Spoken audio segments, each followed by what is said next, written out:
The Ukrainian famine, known as the Holodomor, which means death by starvation, according to some estimates, claimed the lives of about 3.9 million people, or about 13% of the country's population in that period.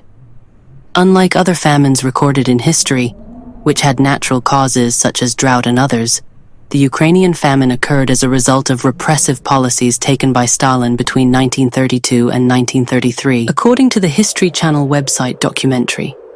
During that period, Stalin tried to replace small farms in Ukraine with state-run groups and to punish independent Ukrainians who posed a threat to his authoritarian power. In 1929, as part of his plan to transition a communist economy, Stalin imposed a system of compulsory shareholding, replacing individually owned and operated farms with large state-run collective farms.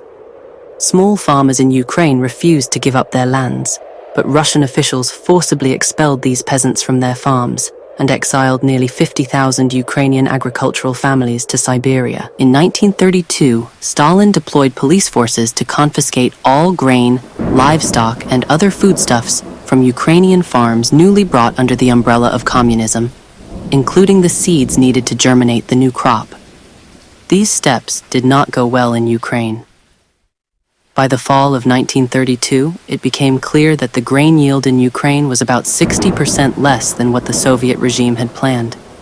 The authorities then issued a decision forcing farmers to deliver more grain in areas that did not meet the planned quotas and threatened to arrest collective farm managers who rejected the decision or who did not meet the new quotas. Millions of Ukrainian farmers starved to death in the following months in what Yale University historian Timothy Cinder described as clearly deliberate genocide.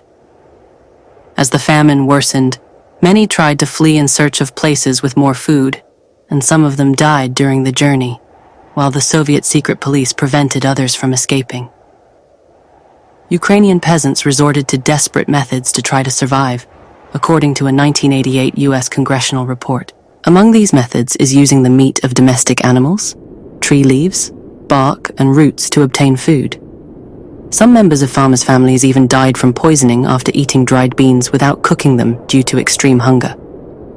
People were forced to eat grass, rats, and dogs, according to the Washington Post, which indicated that dead bodies were spread in the streets, on sidewalks, at train stations, in agricultural fields, and on rural roads. By the summer of 1933, only a third of Ukrainian peasant families remained on some collective farms, and prisons and forced labor camps were crowded with inmates.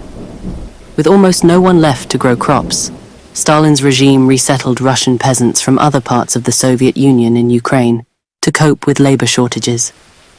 Faced with the prospect of a broader food catastrophe, in the fall of 1933, Stalin's regime began to ease compulsory collection measures.